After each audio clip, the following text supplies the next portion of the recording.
ದಿನದ ಪ್ರಯುಕ್ತ ಮತ್ತು ಮಹಾತ್ಮ ಗಾಂಧಿಯವರ ಒಂದು ಹುತಾತ್ಮರಾಗಿರ್ತಕ್ಕಂತಹ ಒಂದು ದಿನ ಅಂತ ನಾವು ಕನ್ಸಿಡರ್ ಮಾಡ್ತೀವಿ. ಈ ಒಂದು ಸಂದರ್ಭದಲ್ಲಿ ಒಂದು 2 ನಿಮಿಷ ಮೌನವನ್ನು ಆಚರಣೆ ಮಾಡಬೇಕಂತ ತಮ್ಮೆಲ್ಲರೂ ಕೋರಿಕೆ.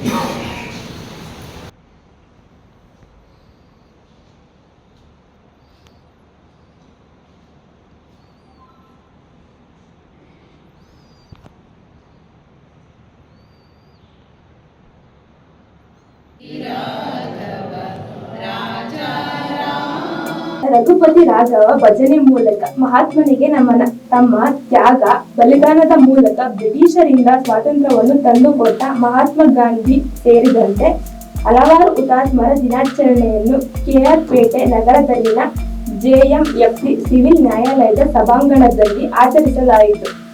ಹಿರಿಯ ಸಿವಿಲ್ ನ್ಯಾಯಾಧೀಶರಾದ ಸುಧೀರ್ ಅವರು ಮಾತನಾಡಿ, ತಮ್ಮ ಪ್ರಾಣವನ್ನೇ ಬಲಿ ಕೊಟ್ಟು ನಮಗೆ ಸ್ವಾತಂತ್ರ್ಯವನ್ನು ನೀಡಿದ ಮಹಾತ್ಮರನ್ನು ಸ್ಮರಿಸಿಕೊಳ್ಳಬೇಕಾಗಿದ್ದು ನಮ್ಮೆಲ್ಲರ ಆದ್ಯ ಕರ್ತವ್ಯ ಎಂದರು.